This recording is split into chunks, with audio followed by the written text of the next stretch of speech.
नमस्कार दोस्तों, back to our channel. Friends, मैं आप सबका अपने चैनल स्टॉक्स फॉर लाइफ पे बहुत स्वागत करता हूं। Welcome to STFL family.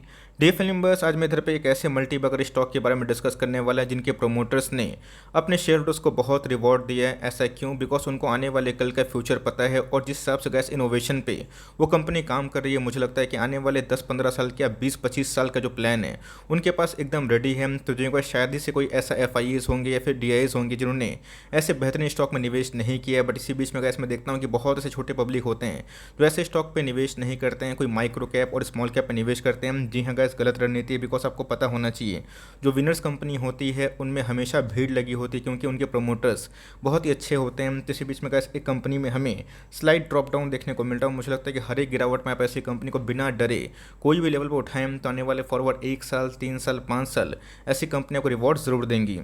फटाफट 200 स्टॉक के बारे में डिस्कस करते हैं। कुछ रिपोर्ट्स भी है, उसके बारे में मैं थोड़ा सा गौर डालूंगा। बहुत ही कुछ सीखने को मिलेगा। चैनल फर्स्ट टाइम होंगे, सब्सक्राइब कर सकते हैं। इस तरह एक क्वालिटी कंटेंट को सबसे पहले एक्सेस करने के लिए now without dealing any for time let's begin.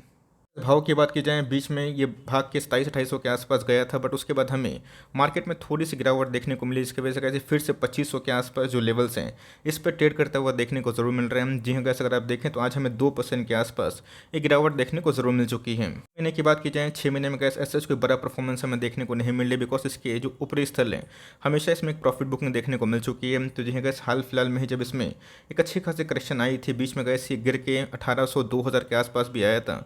मैंने इसको बहुत बार कवर किया था। तो जो है गैस, उसके बाद स्टॉक में हमें एक अच्छी मूवमेंट देखने को ज़रूर मिली है। बट पिछले कुछ समय से बहुत लोग काफ़ी परेशान है कि सर स्टॉक भाग नहीं रहे हैं।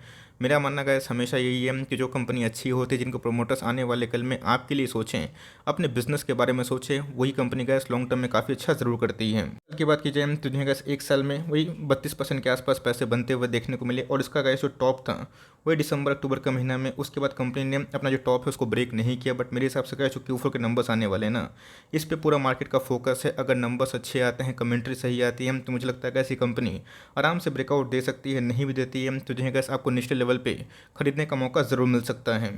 फिर इसकी बात की जाए तो जी हाँ गैस, बहुत ही सेफ और स्मूथली पैसे बनते हुए देखने को मिल रहा है। अगर आप 5 ईयर्स में FD करते हैं, आपके पैसे कितने बनेंगे? 5-6% के हिसाब से गैस बहुत ही कम बनेंगे। बट ऐसी कंपनी जो कि ब्लू चिप है, लॉन्ग टर्म में बहुत ही कम गिरावट होती है और धीरे धीरे भागती रहती है। तो मेरे हिसाब से गैस FD को छोड़ के अगर आप कोई कंसिस्टेंट वाली कंपनी पर निवेश करना है तो आराम से इसे फोकस कर सकते हैं। बिकॉज 5 ईयर्स की बात की जाए, इसने अभी तक अच्छे खासे पैसे बना के ज़रूर दिए हैं। टर्म की बात की जाए तो जो है gas, long term chart pattern आप देख ही सकते हैं, बहुत ही प्रॉमिसिंग हमें देखने को मिलता है। बिकॉज यहाँ पे एक बहुत ही लंबा कॉन्सोलेशन फेज कंपनी ने दिखाया था। बिकॉज उस समय का इस कंपनी ने नया बिजनेस अनाउंस नहीं किया था। बट जैसे जैसे कंपनी का शेयर प्राइस भागता गया, ऑफकोर्स गैस इनके बिजनेस में और ही बढ़ोतरी हमें देखने को मिली। और कैसे कोई छोटी मोटी कंपनी नहीं, देश की नंबर 1 कंपनी के बारे में डिस्कस कर रहा हूँ, जिसका नाम है रिलायंस इंडस्ट्रीज लिमिटेड, जो मुझे लगता है कि लॉन्ग टर्म में आपके पोर्टफोलियो में ज़रूर से ज़रूर होना ही चाहिए।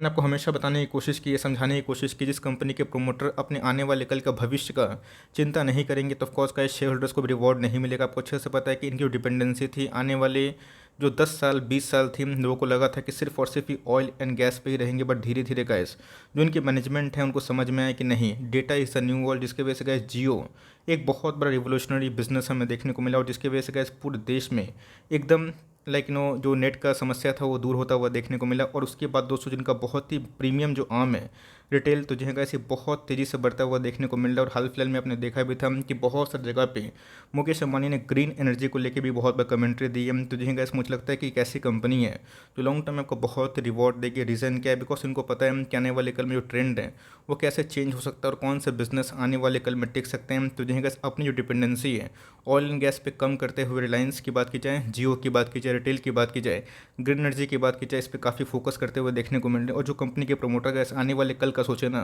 वैसी कंपनी में आपको चिंता करने की आवश्यकता बिल्कुल भी नहीं है। इसके बाद की जाए तो जो है गैस, मुझे FD से कंपनी बहुत अच्छी लगती है। इवन FD से बहुत शानदार इसने रिटर्न बना के देकर आप देखिए 5 ईयर्स में जो निफ्टी का जो रिटर्न है 88% के आसपास है। बट रिलायंस की बात की जाए 270% के आसपास हमें देखने को मिलता है। तो जी हाँ गैस, इसने जो बेंचमार्क इंडेक्स है उसको हमेशा बीट किया। और मैंने क्या बताया, 2016 के बाद जियो एक तरह का रिवोल्यूशन ही आप कंसिडर कर सकते हैं, जिसके वजह से रिलायंस का जो शेयर प्राइस है आसमान को छू रहा था। मुझे कोई भी डाउट नहीं होगा कि आने वाले 10 साल 12 साल में अगर रिलायंस का जो प्रोमोटर है टॉप 3 रिसेशन में आ जाएं और शायद से गैस कभी भी जियो की लिस्टिंग नैस्डैक में होती है।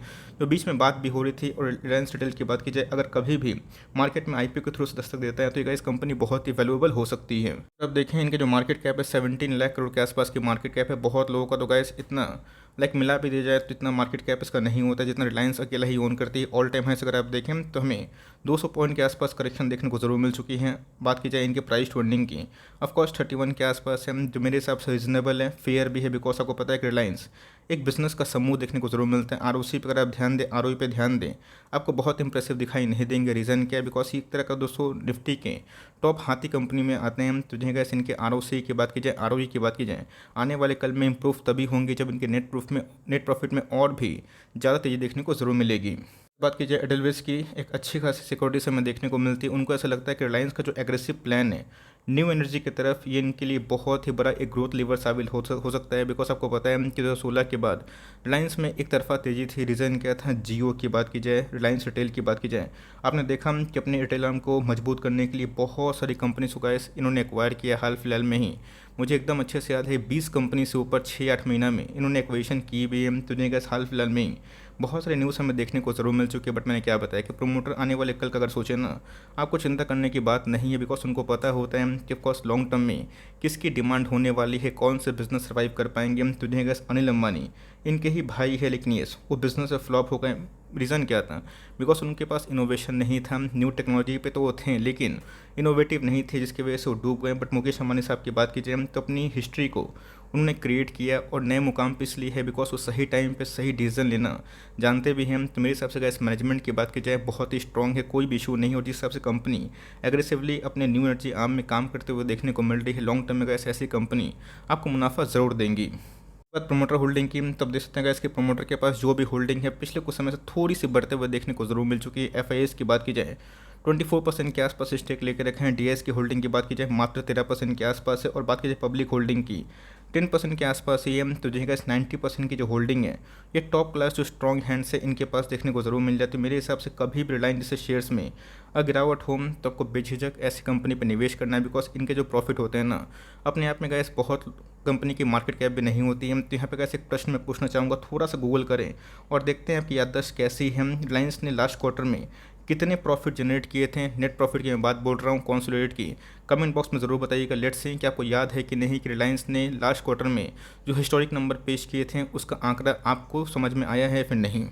बात की जाए टिकट टेप में एनालिस्ट की जो कवरेज इधर मौजूद है, डाउन साइड की बात की जाए 1800 के आसपास बताया जा रहा है। बट मेरे हिसाब से या ना नामुमकिन के टाइप हमें देखने को मिल रहा है। बिकॉज आपको अच्छे से पता है कि ऑयल एंड गैस के जो बिजनेस हैं वो इस क्वार्टर में काफ़ी अच्छा कर सकते हैं। बिकॉज हाल फिलहाल में गैस जो प्राइस है वो ऑल टाइम हाई पे ही था। बट यस क्रूड में थोड़ी सी अभी के टाइम नरमी देखने को जरूर मिल चुकी है। आरपीओ की बात की जाए जियो के बढ़ते हुए देखने को मिल रहे हैं। सब्सक्राइबर बेस में थोड़ी सी गिरावट हुई है because of Bharti Airtel, because उनको नेक टू नेक कंपटीशन जरूर दे रहे हैं। बट यस जो प्राइस हाइक हुआ है गैस जियो की जो बिजनेस है वो अच्छा खासा इस क्वार्टर में भी कर सकते हैं। रही बात रिलायंस रिटेल की, तो गैस लास्ट क्वार्टर में इनके जो प्रॉफिट थे ये देख के सही में मैं चौंक गया था। तो रही बात उस बिजनेस की बहुत ही इंटैक्ट है। मेरे हिसाब से ये डाउन साइड पॉसिबल नहीं है। लेकिन यस अपसाइड की बात की जाए मुझे लगता है कि जल्द ही आपको आने वाले 1-2 क्वार्टर में ये 3200 के आसपास जाता हुआ देखने को मिल सकता है। तो मेरे हिसाब से गैस हर एक गिरावट में आप रिलायंस इंडस्ट्रीज़ को आराम से अपने पोर्टफोलियो में जगह दे सकते हैं।